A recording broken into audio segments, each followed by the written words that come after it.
all, and I welcome you again in the collaborative session. As in last session, we have learned about the first part, that is cyanography and the techniques of cyanography. Now we will learn about the second part, that is management of cyalolithiasis. So our question is, what is cyalography? Describe its techniques. How will you remove a cyalolith from right Wharton's duct?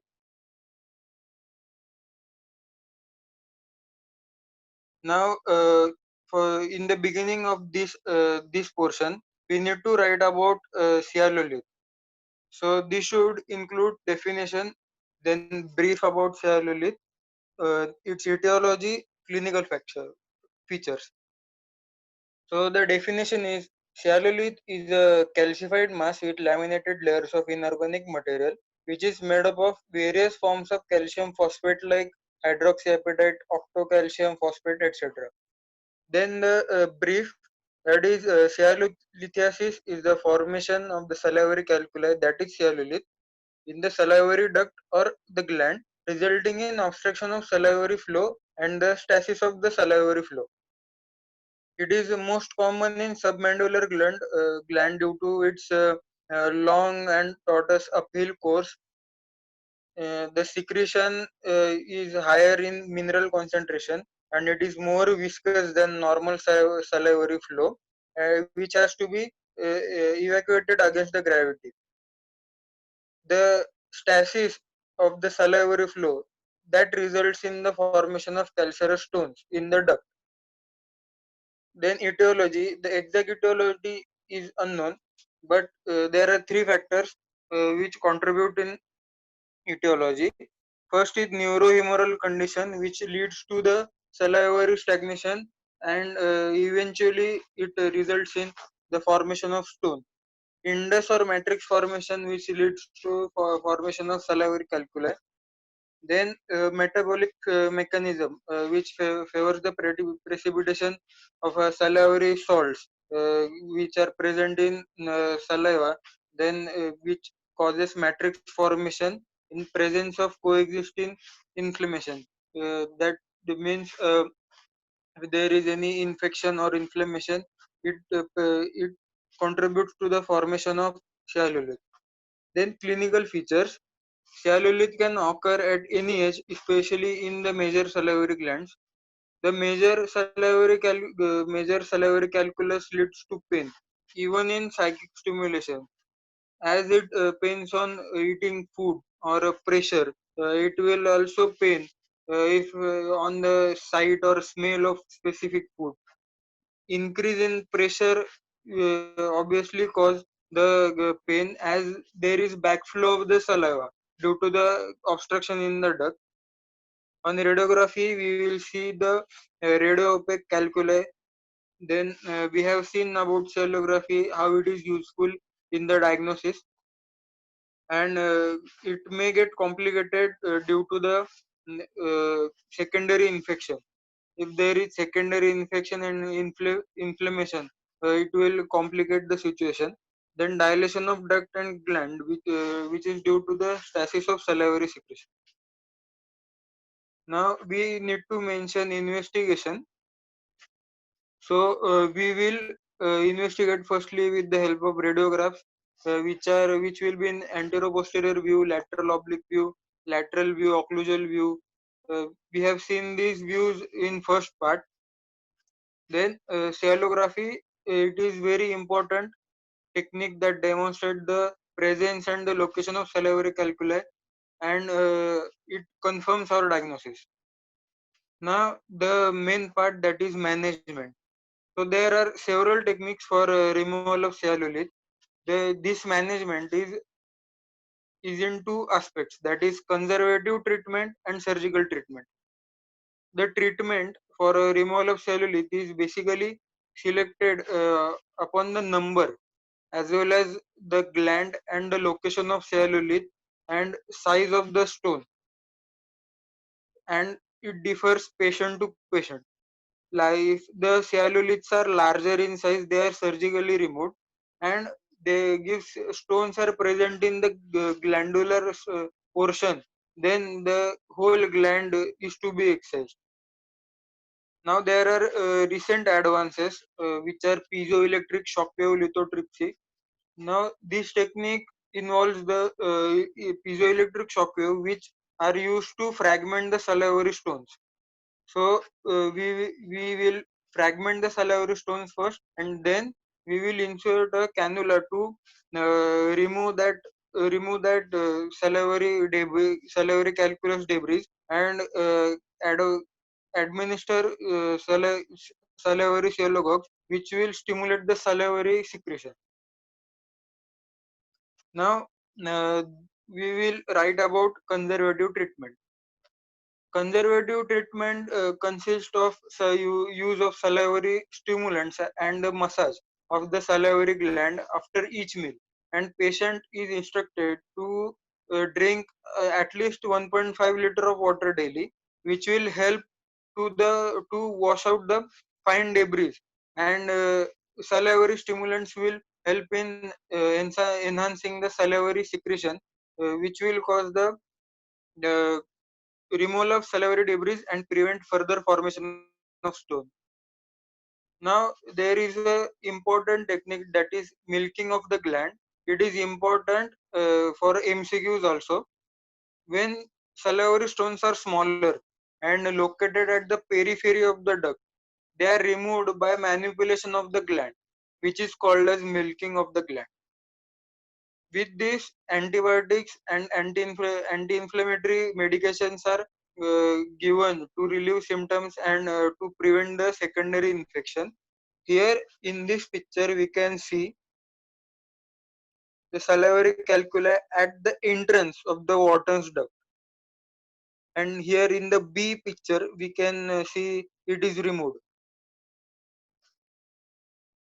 Now, as we are writing this answer in the aspect of oral surgery paper, so the surgical treatment is very much of importance and it has to be in very detail.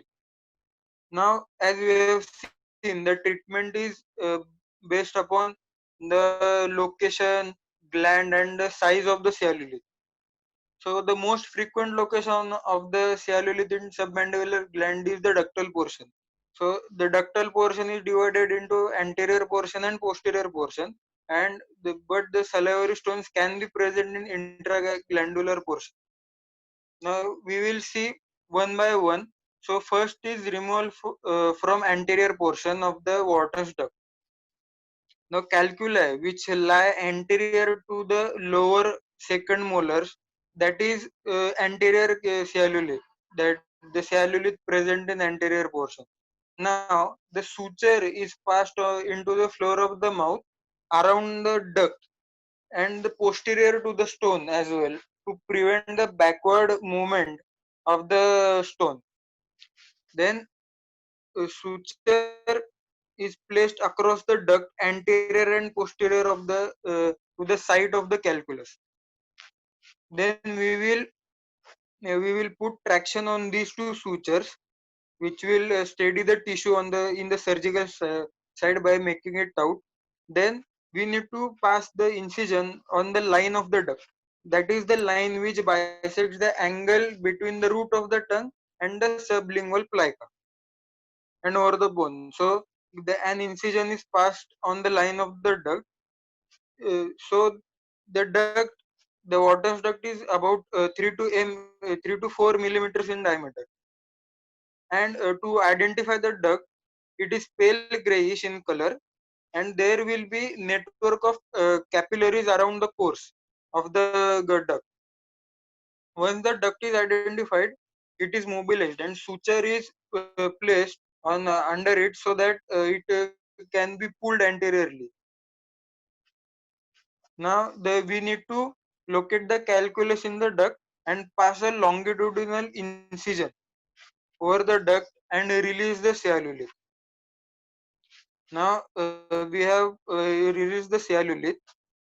Incision on the duct is not to be sutured to prevent the stricture formation. If we put suture on the incision which is placed on the in the duct, it will cause a stricture and the patency of the duct will be hampered. So incision in the duct is to be is kept to be open to prevent stricture formation. Then ample amount of fluids and lemon drops are suggested to stimulate the salivary flow, which will maintain the patency of the duct. So this is for the anterior portion. Now let's look at the posterior portion. So what if the cellulite is present in posterior portion of the duct? Now as we have dilated the duct in shallography with the use of lacrimal probe, here also we need to dilate the ductal orifice with lacrimal probe and trace the duct posteriorly. So the incision is made in the mucosa opposite to the premolar teeth, and the duct is traced posteriorly. Here we need to identify the lingual nerve as it crosses, so that it can be retracted and protected. If lingual nerve gets injured, it will create paresthesia. So we need to protect the lingual nerve. Then we need to apply pressure against the lower pole of the gland. That is, on the lower pole below the gland, we need to apply pressure so that the superior pole of the gland will be raised, uh, and raising the anterior portion of the duct. As the submandibular duct emerges from the upper and the anterior part of the upper pole of the gland. So we need to apply pressure on the lower pole that will uh, help in raising the upper pole, and then the incision is placed parallelly on the duct to the long axis of the duct, and the calculus is removed.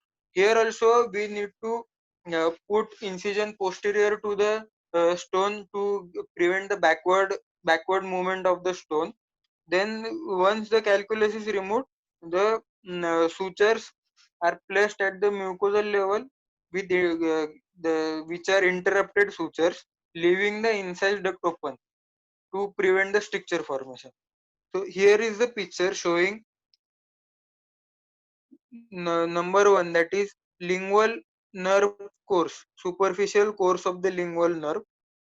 Then this green part is this indicates the submandibular gland.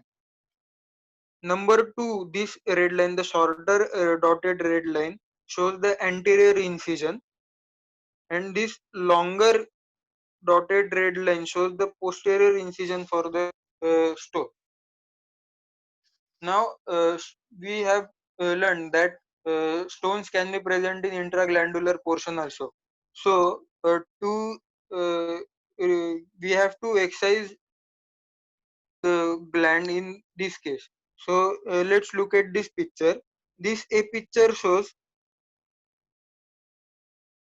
incision on the submandibular gland. Here, a incision is placed on the gland. Then the whole gland is exposed. Here, now the gland is gland is removed, gland is excised, and the wound is sutured now.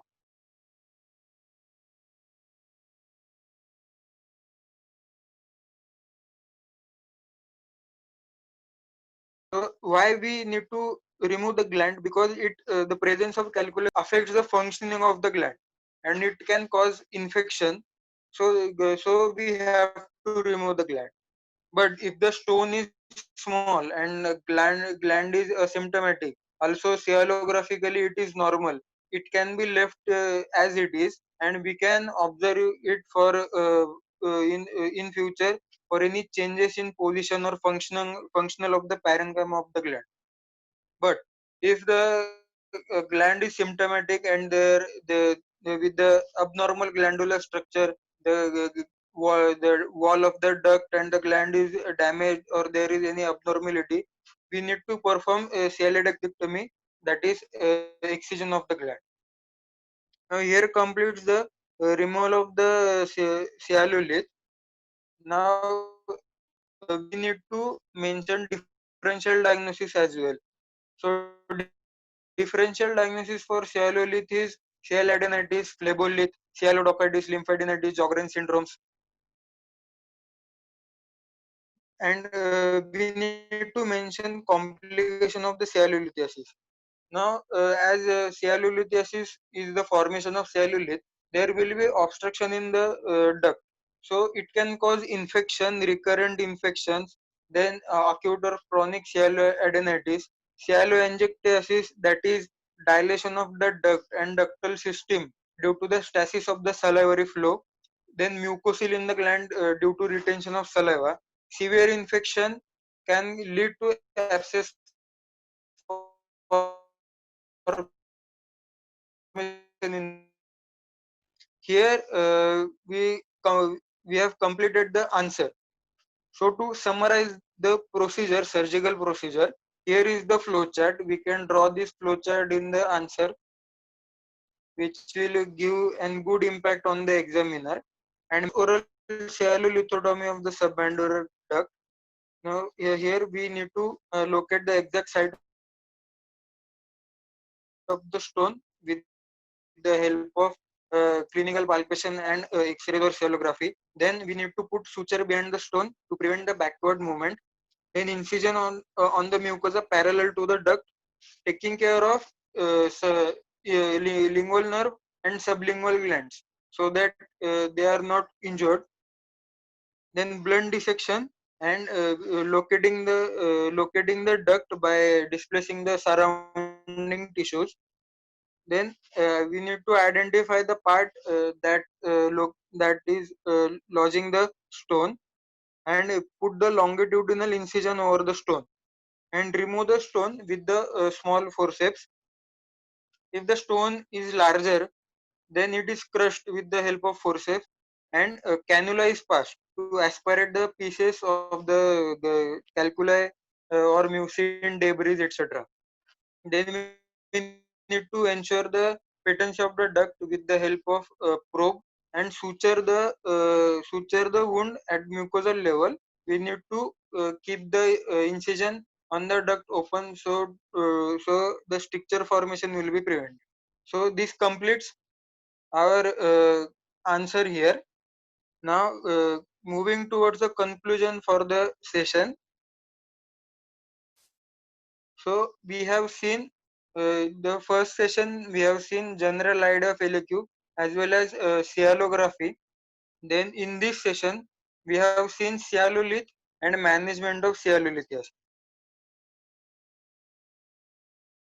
These are the books for the reference, that are oral and maxillofacial radiology by White and Farrow for sialography. There are proper sialographic views and sialographic interpretation. Then for sialolithiasis, we can refer Nilima Malik as well as S.M. Balaji. Then principles of oral and maxillofacial surgery by Peterson, Fonseca. And for the pathology aspect, we can refer textbook of oral pathology by Schaeffer. So here is the end of this session. And again, I would like to thank Dr. Bhushan sir and Dr. Narayan sir, as well as all the listeners for their patient listening. Thank you.